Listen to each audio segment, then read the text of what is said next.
Dasar keluarga negara, di mana ini adalah satu dasar yang mengutamakan perspektif keluarga dalam segala usaha pembangunan sosioekonomi untuk melahirkan generasi yang berkualiti, di mana menyokong dan melengkapi dasar-dasar yang sedia ada seperti dasar sosial negara, dasar kanak-kanak negara, rukun negara, matlamat wawasan 2020, dasar wanita negara serta berteraskan kepada perlembagaan persekutuan.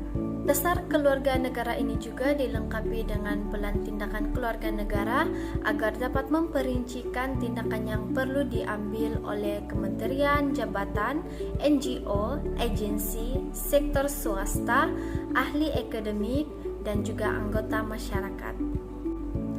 Fungsi dasar keluarga negara. Antara fungsi dasar keluarga negara ini adalah yang pertama menjadi arah tujuan keluarga total, di mana yang merangkumi pembangunan fisikal, mental, ekonomi, psikologi, sosial, dan juga kerohanian. Fungsi dasar keluarga negara.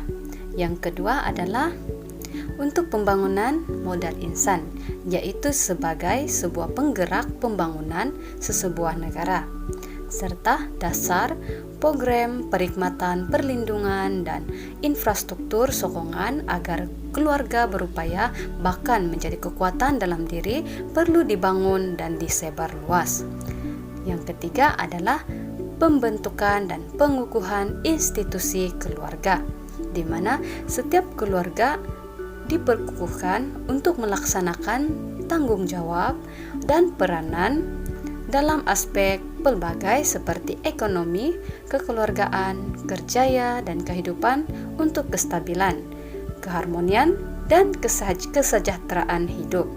Yang keempat adalah membimbing dan memupuk kemahiran keluarga, menghayati, menyemai, dan mengamal nilai murni serta kekeluargaan, di mana amalan nilai murni setiap orang perlu disebar luas dan dikukuhkan lagi dalam institusi, komuniti, pendidikan, dan tempat kerja.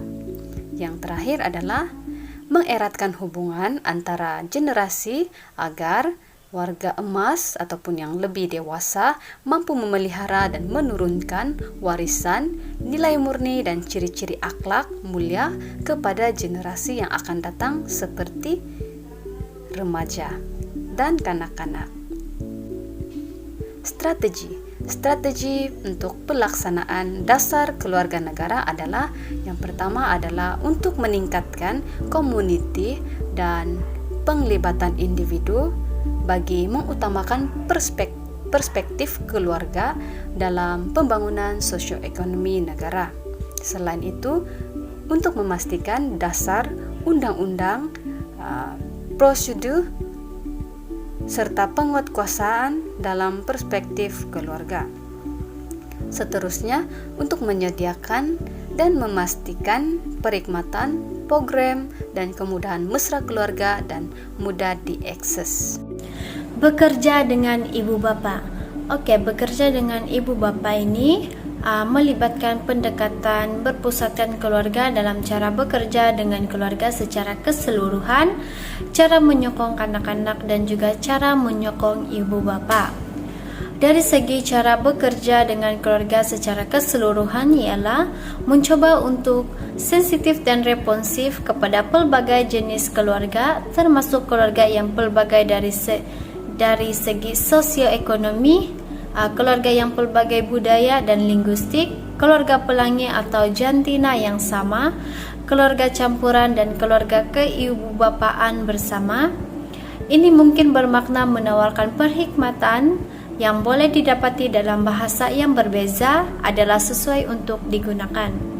Seterusnya, bekerja sama dengan keluarga untuk membina rangkaian, sokongan, dan juga sumber tidak formal atau community.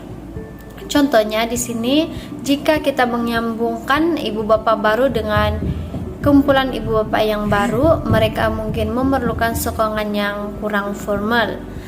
Seterusnya menjadi lebih fleksibel dalam cara kita menyediakan perkhidmatan, memikirkan apa yang paling berguna untuk setiap keluarga individu, Sebagai contoh, sesetengah keluarga ini mungkin suka dengan sokongan bersemuka, dan juga yang lain juga mungkin lebih suka dengan sokongan dalam talian. Dari segi cara menyokong kanak-kanak ini pula, bekerja sama dengan keluarga untuk mengelilingi kanak-kanak dengan hubungan yang selamat dan juga penyayang. Contohnya di sini, di rumah dan dalam komuniti, di mana kita boleh mulakan dengan hubungan hormat menghormati terhadap ibu bapak kita sendiri, kemudian kanak-kanak akan belajar daripada interaksi kita. Seterusnya, memastikan kesehatan, keselamatan, dan juga pemakanan yang baik untuk anak-anak. Dan juga mencari dan bertindak balas terhadap isyarat dan petunjuk anak-anak. Oke, seterusnya dari segi cara menyokong ibu bapak, di mana boleh dipercayai dan diikuti dengan komitmen kita kepada ibu bapak. Contohnya, jika kita mengatakan kita akan menelepon atau melawat pada masa yang tertentu, pastikan kita melakukannya. Seterusnya, coba untuk tidak membuat andaian tentang apa yang ibu bapak ingin tahu. Contohnya, bercakap dengan ibu bapak tentang matlamat mereka dan juga jenis maklumat yang mereka cari. Dan akhir sekali, mendengar ibu bapak dengan berhati-hati ketika mereka mengajukan pertanyaan, di mana ibu bapak ini boleh merasa sangat cemas apabila mereka tidak tahu sesuatu, terutamanya jika ia berkaitan dengan kesehatan atau kesejahteraan anak mereka. Sekian, terima kasih. Buku panduan ibu bapa dalam membina kerjasama keluarga pusat yang utuh. Tujuan buku panduan ini terhadap ibu bapa, dan dengan adanya buku panduan ini akan dapat menambahkan ilmu pengetahuan kepada ibu bapa dan menjadi ibu bapa yang cemerlang dan memberikan anak-anak yang berilmu pengetahuan, berketerampilan, berakhlak dan juga berwawasan. Namun menjadi ibu bapa yang cemerlang bukanlah suatu hal yang mudah, kerana yang memerlukan kesabaran, dan ibu bapa perlu memiliki ilmu pengetahuan dengan berbagai cara. Contohnya, tentang pemahiran mengerti, memahami konsep manusia dan juga tingkah laku manusia, dan juga memahami penting kesabaran yang sebenarnya. Seterusnya, mengapakah ibu bapa perlu memiliki panduan dalam mendidik anak-anak? Sebagai ibu bapa adalah penting untuk memiliki buku panduan ini agar ia dapat menambahkan ilmu pengetahuan tentang keibubapaan, supaya akan menjadi ibu bapa yang berjaya dan cemerlang dalam mendidik dan mencorakkan kehidupan anak-anak berakhir lebih sihat dan lebih bermanfaat kepada anak. Justru dengan adanya buku panduan ini akan mampu memberikan panduan mendidik dan idea-idea yang menarik untuk diaplikasikan kepada anak-anak, serta memberikan jalan yang terbaik untuk berubah menjadi lebih baik dan cemerlang dalam mendidik anak. Antara faktor-faktor yang boleh saya perolehi daripada buku panduan ibu bapa adalah faktor mengenai faktor ibu bapa yang cemerlang. Yang pertama adalah ibu bapa akan menjadi manusia yang berjaya di dunia dan maupun akhirat. Seterusnya, menjadi role model kepada ibu bapa lain dan menjadi teladan kepada anak-anak. Seterusnya, dapat membantu melakukan berbagai salah laku dan cemerlang terhadap anak-anak dari segi penderaan secara fizikal maupun mental. Seterusnya, ibu bapa akan menjadi generasi yang berguna kepada agama, bangsa dan negara, membantu mengurangkan beban kepada kerajaan yang terpaksa merancangkan dengan konflik untuk memberantas penyalahgunaan dada, radikalisme dan lain-lain. Seterusnya, ibu bapa yang cemerlang akan dapat mewariskan ilmu kepada generasi lain, khusus untuk anak-anak, saudara-mara dan juga masyarakat yang lain. Seterusnya, ibu bapa yang cemerlang akan dapat mewujudkan kemesraan dan kebahagiaan di dalam rumah tangga, khususnya untuk ibu anak-anak. Seterusnya, terdapat juga ciri-ciri yang telah saya perolehi di dalam buku panduan ibu bapa yang boleh dicontohi kepada semua ibu bapa. Yang pertama adalah ibu bapa yang tidak menjadikan anak-anak sebagai mangsa. Anak-anak yang lahir dan besar dengan memiliki kesehatan fisik dan mental yang mendapat didikan yang baik dari ibu bapa, sudah tentu ibu bapa tersebut adalah seorang ibu bapa yang cemerlang dalam mendidik anak-anak. Dengan demikian, ibu bapa patut mengelakkan anak-anak daripada menjadi mangsa sengaja, mangsa pemerahan ataupun mangsa penderaan. Oleh itu, sebagai ibu bapa adalah sangat dibenarkan atau sangat ditekankan untuk tidak menjadikan anak-anak sebagai mangsa penyuluhan atau mangsa untuk dilepaskan ke dalam. Terusnya, ibu bapa yang rajin mendidik anak-anak. Sebagai ibu bapa sudah dipastikan agar ibu bapa menjalankan tanggung jawab dan kewajiban di dalam mendidik anak-anak dengan memberikan keperluan asas dan juga kasih sayang sepenuhnya kepada anak-anak dari segi keperluan makanan, tempat tinggal, pakaian yang bersih, dan juga keperluan asas yang lain. Di samping itu, ibu bapa yang tidak mendera fisikal dan mental anak-anak, di mana penderaan fisikal dan juga mental ke arah sana haruslah dielakkan oleh ibu bapa, karena penderaan ini boleh mengundang implikasi yang buruk dalam proses perkembangan anak-anak. Setiap ibu bapa yang sayang anak-anak sepatutnya menjauhkan daripada penderaan, daripada sikap panas baran, daripada sikap yang suka memukul anak-anak sehingga mencederakan anak kerana mereka tidak dapat mengelola emosi dengan baik. Seterusnya, ibu bapa yang dapat mengelakkan pergaduhan ketika berada di hadapan anak-anak. Sebagai ibu bapa seharusnya tidak lari daripada mengalami konflik dan masalah perhubungan rumah tangga yang serius maupun tidak.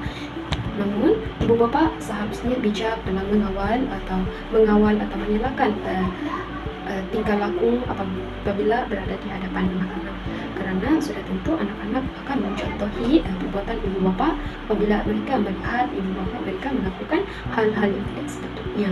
Iaitu, sebagai ibu bapa yang cemerlang, ibu bapa perlulah menjaga tingkah laku ketika berada di hadapan anak-anak, kerana mereka tidak akan mencontohi perkara-perkara yang buruk yang sepatutnya dielakkan. Selain itu, ibu bapa yang bersifat tegas. Ibu bapa perlulah bersifat tegas dalam mendidik anak-anak, kerana anak akan mengikuti perintah ibu bapa dan mentaati ibu bapa mereka.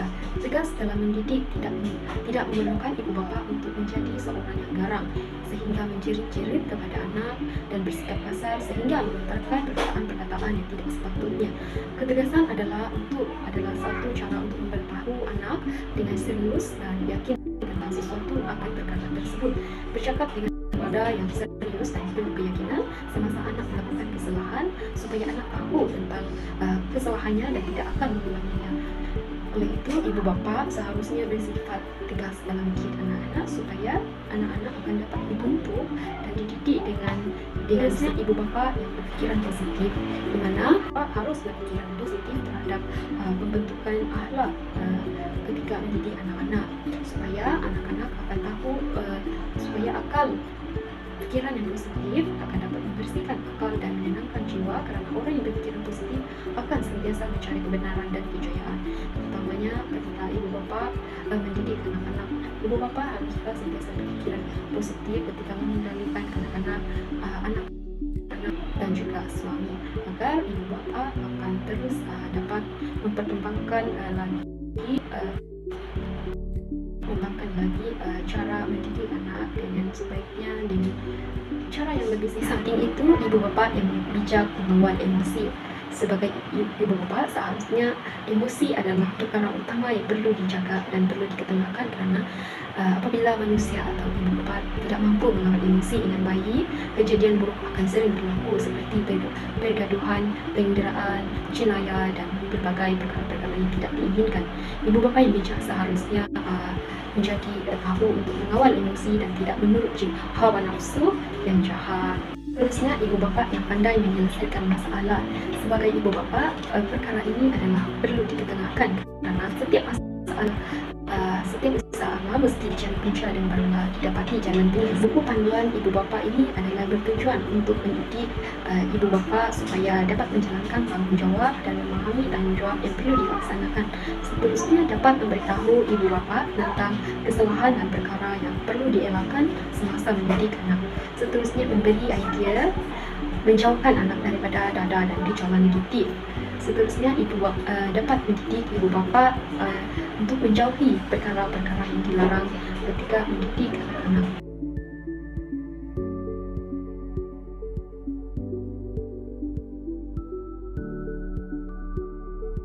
Penilaian kaki tangan bermaksud suatu sistem untuk merancang, melaksanakan, mengurus, dan menilai pencapaian prestasi anggota dan matlamat organisasi dalam tempo 1 tahun. penilaian kaki tangan juga selalu dipandang sebagai suatu bentuk teknik pentadbiran. Terdapat beberapa tujuan dalam penilaian kaki tangan. Yang pertama, perancangan sumber manusia, di mana sistem penilaian dapat mengenal pasti jenis latihan yang diperlukan oleh pekerja. Dan yang kedua ialah menilai potensi pekerja, di mana penilaian kaki tangan ini bertujuan supaya pekerja dapat mengekalkan prestasi mereka dalam sesuatu organisasi dalam sesebuah syarikat. Pelaksanaan penilaian kaki tangan juga mempunyai kaedah tersendiri, yaitu yang pertama, menganalisis sistem penilaian. Yang kedua, menyediakan package dokumen penilaian kaki tangan. Dan yang terakhir, menulis laporan pendapat bagi setiap pekerja untuk dinilai ataupun secara berkelompok. Penilaian kaki tangan mempunyai manfaat ataupun kebaikan kepada pekerja maupun kepada syarikat. Antara manfaat kepada kaki tangan ataupun pekerja ialah tempat dan peranan masing-masing pekerja dapat ditentukan, pemahaman yang jelas mengenai tugas, kriteria kejayaan, dan imbuhan berasaskan prestasi kepada pekerja. Yang ketiga, berkemungkinan pekerja akan menerima maklum balas daripada pengurus syarikat. Dan yang terakhir, kemungkinan untuk rancangan pembangunan lebih banyak dan menilai peluang kerjaya pertumbuhan. Seterusnya, manfaat kepada syarikat, di mana penilaian kaki tangan dapat mengurus prestasi pekerja, tahap pengetahuan dan kemahiran perniagaan dan kualiti pribadi pekerja. Dan seterusnya, penilaian kaki tangan juga dapat membangunkan motivasi kaki tangan, pembangunan dan sistem latihan. Seterusnya, subtopik penilaian program. Menurut Tyler 1950, penilaian adalah satu proses menentukan sejauh manakah objektif sesuatu program dapat dicapai. Secara umumnya, terdapat dua jenis penilaian, yaitu penilaian formatif dan penilaian sumatif. Penilaian formatif dan penilaian sumatif mempunyai tujuan yang sama, yaitu menentukan nilai atau kualiti.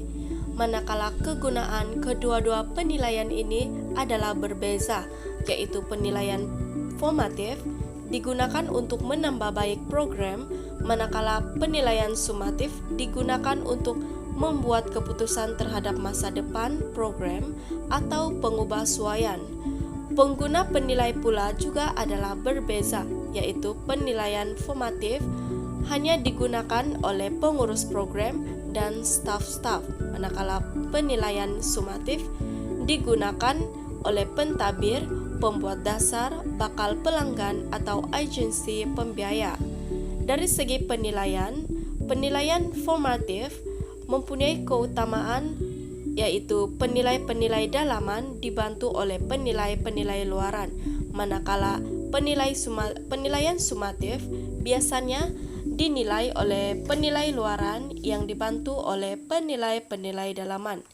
Ciri utama penilaian sumatif ialah memberikan maklum balas agar program dapat ditambah baik, manakala penilaian sumatif mempunyai ciri yaitu memberikan maklumat agar pembuat dasar dapat menentukan kesinambungan atau pelanggan pengubahsuaian program.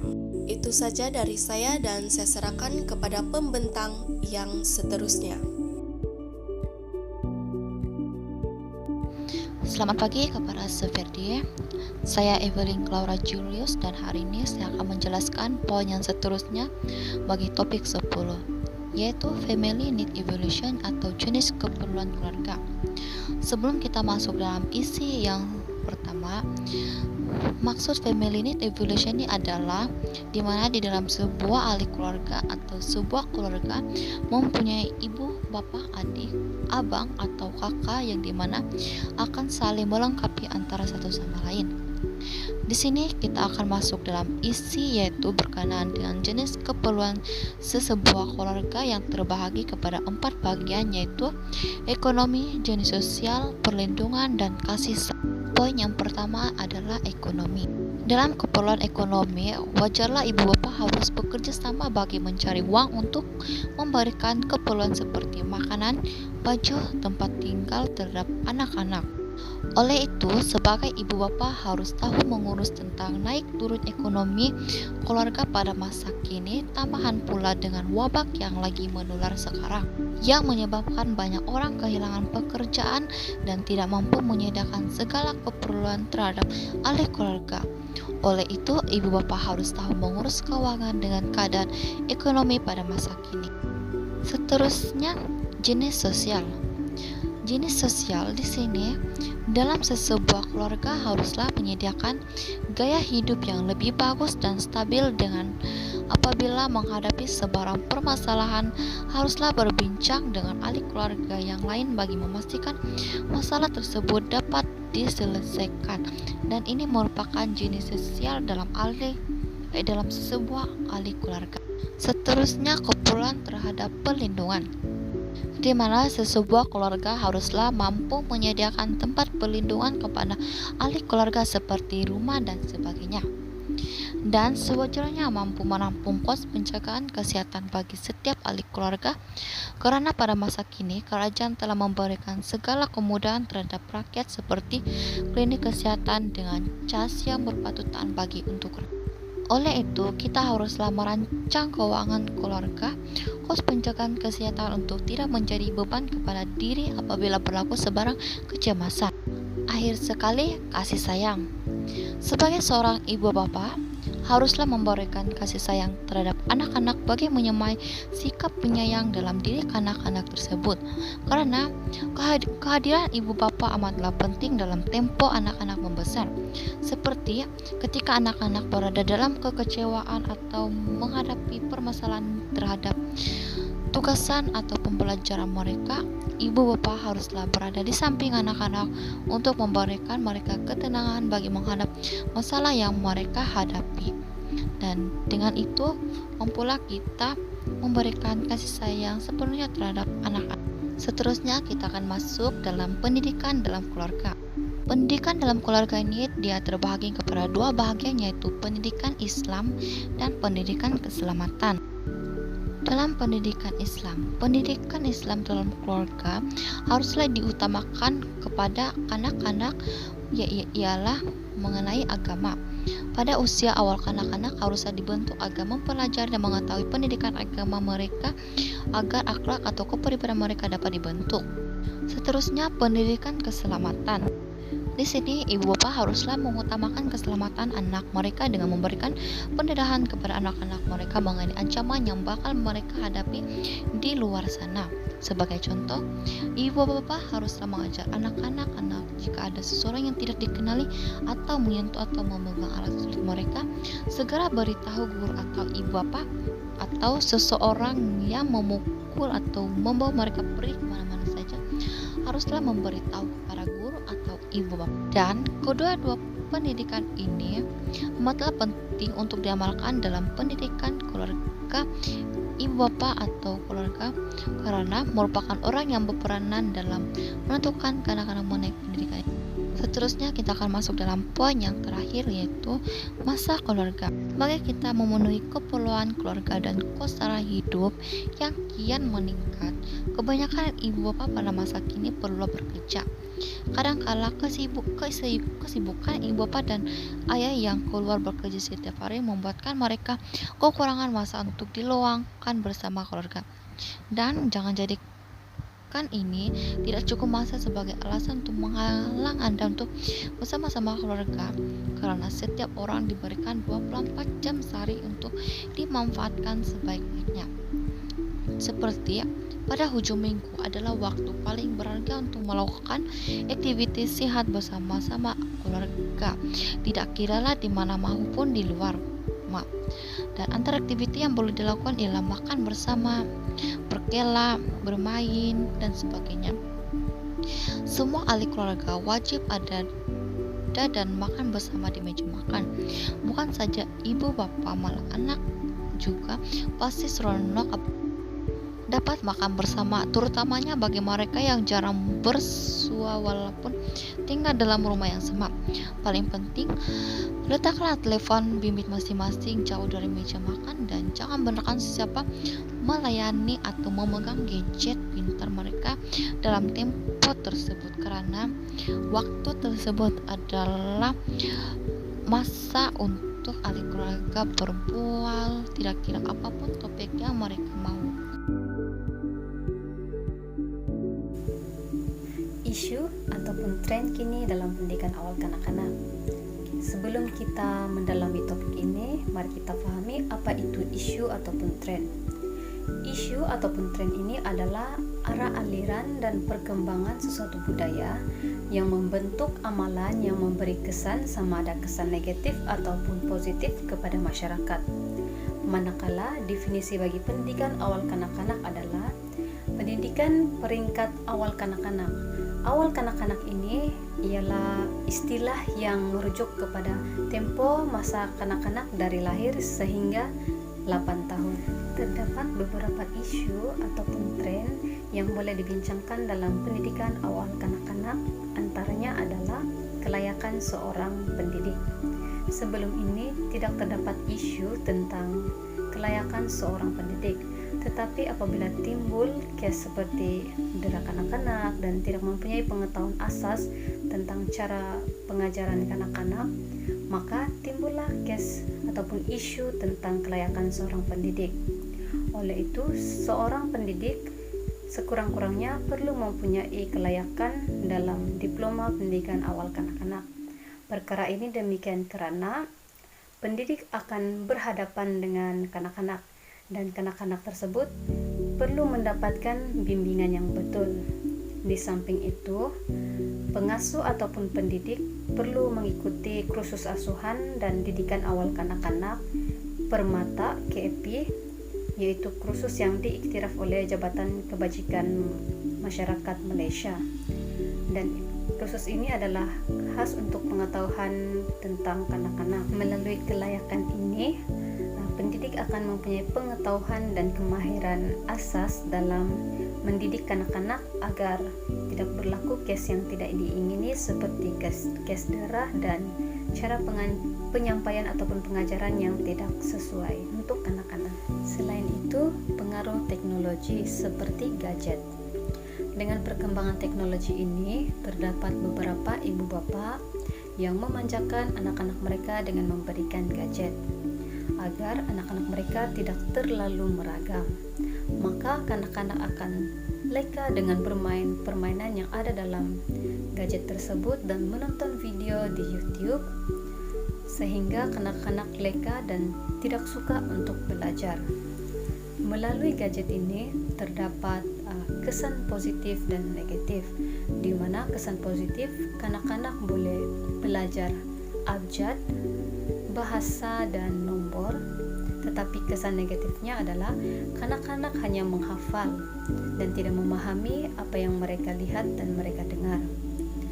Serta melalui perkembangan sosial pula, tidak berlaku perkembangan sosial karena kanak-kanak lebih banyak berhadapan dengan gadget dan tidak berkomunikasi ataupun berinteraksi dengan kanak-kanak yang lain ataupun individu yang berada di sekelilingnya. Serta melalui perkembangan fisikal juga tidak berlaku ataupun kurang karena kanak-kanak lebih banyak duduk daripada melakukan pergerakan. Selain itu juga akan menjejaskan penglihatan kanak-kanak karena kanak-kanak akan terlalu terdedah dengan skrin dan lebih banyak menonton skrin, melihat skrin, sehingga boleh menyebabkan kanak-kanak itu menjadi rabun ataupun sakit mata. Seterusnya adalah isu pembelajaran akibat pandemik. Akibat daripada keadaan pandemik pada masa kini, kanak-kanak tidak dapat datang ke sekolah untuk melakukan sesi pembelajaran secara bersemuka dan hanya melalui alam maya. Namun Namun demikian, tidak semua kanak-kanak mempunyai telepon pintar dan tidak semua kawasan mempunyai rangkaian talian yang bagus. Maka kanak-kanak tidak dapat mengikuti kelas secara alam maya. Tambahan pula, suasana di sekolah dan di rumah sangat berbeza, di mana apabila kanak-kanak berada di sekolah, kanak-kanak boleh lebih fokus, dan apabila kanak-kanak berada di rumah, kanak-kanak bebas untuk melakukan apa sahaja, sehingga kanak-kanak lebih memilih untuk bermain berbanding daripada belajar. Ini adalah antara beberapa isu ataupun tren yang terdapat dalam pendidikan awal kanak-kanak. Terdapat beberapa cara yang boleh digunakan bagi mengelakkan ataupun mengurangkan isu ataupun tren yang ada dalam pendidikan awal kanak-kanak ini. Antaranya adalah dengan mengambil kursus sekurang-kurangnya dalam diploma pendidikan awal kanak-kanak agar dapat memenuhi kelayakan untuk menjadi seorang pendidik serta mempunyai pengetahuan dan kemahiran asas dalam pengajaran dan pembelajaran kanak-kanak. Seterusnya adalah memberi masa ataupun pengawalan dalam penggunaan gadget agar kanak-kanak dapat mengawal tabiat bermain dengan gadget serta seimbang dengan pembelajaran mereka. Selain itu, menyediakan bahan bantu mengajar yang menarik seperti modul dalam bentuk kertas dan meminta ibu bapa untuk ataupun wakil untuk mengambil modul tersebut di sekolah dan memberikan kepada kanak-kanak, serta meminta ibu bapa ataupun penjaga untuk membimbing dan membantu kanak-kanak menggunakan telepon pintar mereka untuk tujuan pembelajaran.